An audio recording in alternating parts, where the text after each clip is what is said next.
ഇവിടെ റാന്നിയിൽ എത്തി നിൽക്കുന്ന ലഹരി വിരുദ്ധ സന്ദേശയാത്രയാണ്. ഈ യാത്രയുടെ ഏറ്റവും പ്രധാനപ്പെട്ട ഉദ്ദേശം ലഹരിയുടെ കണ്ണികളെ അറുത്തുമാറ്റുക എന്നുള്ളതാണ്. തങ്ങളുടെ ഭൗതിക സമ്പത്ത്, ഈ രാജ്യത്തിന് വേണ്ടി നൽകേണ്ട ഭൗതിക സമ്പത്ത് ലഹരിക്ക് വേണ്ടി തീരെഴുതി നൽകുന്ന നമ്മുടെ യുവതി യുവാക്കന്മാർ ആ മായാവലയത്തിൽ നിന്ന് പുറത്തു വരുവാൻ, അതാണ് ഇതിൻ്റെ ഏറ്റവും പ്രധാനപ്പെട്ട ഉദ്ദേശം. നമ്മൾ ചിന്തിക്കുന്നത് പോലല്ല മദ്യവും കള്ളും ചാരായവും ഒക്കെ കിട്ടിയിരുന്ന, സുലഭമായി കിട്ടിയിരുന്ന ഒരു കാലം നമുക്കുണ്ടായിരുന്നു. എന്നാൽ അതിനപ്പുറത്തേക്ക് നമുക്ക് ചിന്തിക്കാനും കേൾക്കാനും പറ്റാത്ത നിലയിൽ രാസലഹരിയുടെ വ്യാപനം നമ്മുടെ സമൂഹത്തിൽ വർദ്ധിച്ചിരിക്കുന്നു. ഈ കഴിഞ്ഞ ദിവസമാണ് കോഴിക്കോട് ബീച്ചിൽ ഒരാൾ ലഹരി കച്ചവടം നടത്താനായിട്ട് കൊണ്ടുവന്ന് അവിടെ കിടന്നുറങ്ങി പിറ്റേ ദിവസം പോലീസ് പിടിച്ചത്. കോഴിക്കോട് തന്നെ ചില ഡോക്ടേഴ്സിനെ ആ നിലയിൽ അറസ്റ്റ് ചെയ്ത വാർത്തകളും പുറത്തു വരുന്നു. നമ്മുടെ തലസ്ഥാന നഗരിയിൽ ന്യൂ ഇയറിൻ്റെ ഏതാനും ദിവസങ്ങൾക്ക് മുമ്പ് ഒന്നല്ല 2-3 ഡോക്ടേഴ്സിനെ ചെറുപ്പക്കാർ MDMA കൈവശം വെച്ചതിന് അറസ്റ്റ് ചെയ്യുന്നു. ഈ അടുത്തിടയ്ക്ക് നടന്ന MDMA കൈവശം വെച്ചതെന്ന് പറഞ്ഞാൽ ഈ രാസലഹരി കൈവശം വെച്ചതിൻ്റെ പേരിൽ അറസ്റ്റ് ചെയ്ത ആളുകൾ ആരൊക്കെയാണെന്ന് നമ്മൾ നോക്കുമ്പോൾ ചെറുപ്പക്കാരാണ്, യുവതി യുവാക്കന്മാരാണ്, നിസ്സാരക്കാരല്ല. ഡോക്ടേഴ്സുണ്ട്, വക്കീലന്മാരുണ്ട്, സമൂഹത്തിൻ്റെ വിവിധ തുറകളിൽ കോൺട്രിബ്യൂട്ട് ചെയ്യുന്ന ഉത്തരവാദിത്തപ്പെട്ട ആളുകൾ ഇത്തരം രാസലഹരി സൂക്ഷിക്കുന്നു, അല്ലെങ്കിൽ അത് വിതരണം ചെയ്യുന്നു, അല്ലെങ്കിൽ അത് അതിൻ്റെ വാണിജ്യവൽക്കരണം നടത്തുന്നു.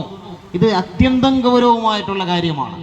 മതവും ജാതിയും വർഗവും വ്യത്യാസമില്ലാതെ നമ്മൾ ഒരുമിച്ച് അതിനോട് ഏറ്റുമുട്ടേണ്ടതുണ്ട്. അതിൻ്റെ കണ്ണികൾ അറുത്തുമാറ്റേണ്ടതുണ്ട്. ഇവിടെ രാഷ്ട്രീയ സംഘടനകളില്ലാത്തത് കൊണ്ടാണോ? ഉണ്ട്. മതസംഘടനകളുണ്ട്, ലഹരി വിമോചന കേന്ദ്രങ്ങളുണ്ട്, സർക്കാരിൻ്റെ തന്നെ നേരിട്ട് ഇടപെടുന്ന സംവിധാനങ്ങളുണ്ട്. പക്ഷെ ഇതൊന്നും കാര്യമായ ഫലപ്രാപ്തിയിലേക്ക് എത്തുന്നില്ല. എന്തായിരിക്കാം അതിൻ്റെ കാരണം? മദ്യം പോലുള്ള ലഹരിയുടെ ഏറ്റവും വലിയ വരുമാനം സർക്കാരിനാണ് ചെല്ലുന്നത്. അപ്പോൾ സർക്കാരിന് അതിലൊരു പരിമിതിയുണ്ട്. പാർട്ടി വ്യത്യാസമില്ലാതെ ആണ് ഞാനിത് പറയുന്നത്. ഏത് രാഷ്ട്രീയ പാർട്ടി ഭരിച്ചാലും ഖജനാവിലേക്കുള്ള വലിയൊരു സമ്പത്താണ് മദ്യം.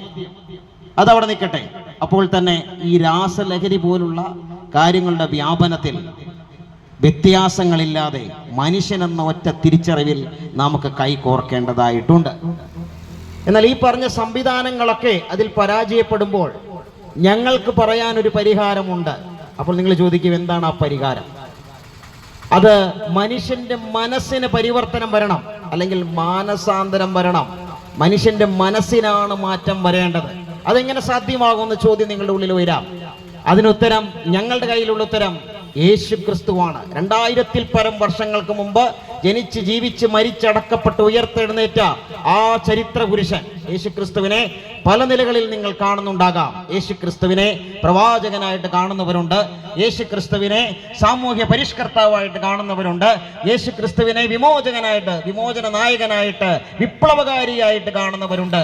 നിങ്ങൾ ഈ പറഞ്ഞ അല്ലെങ്കിൽ ചിന്തിക്കുന്ന നിലകളിലെല്ലാം യേശു ആയതുകൊണ്ട് ആ കാണുന്നതെല്ലാം ശരി തന്നെയാണ്. മറ്റാരും പറയാത്ത പ്രവചനങ്ങൾ, തൻ്റെ കാലത്ത് നടക്കേണ്ടതും ഇനി നടക്കേണ്ടതുമായിട്ടുള്ള കാര്യങ്ങൾ യേശു പറഞ്ഞിട്ടുള്ളത് കൊണ്ട് അത് സത്യം തന്നെയാണ്. അവൻ മഹാനായ പ്രവാചകൻ തന്നെയാണ്.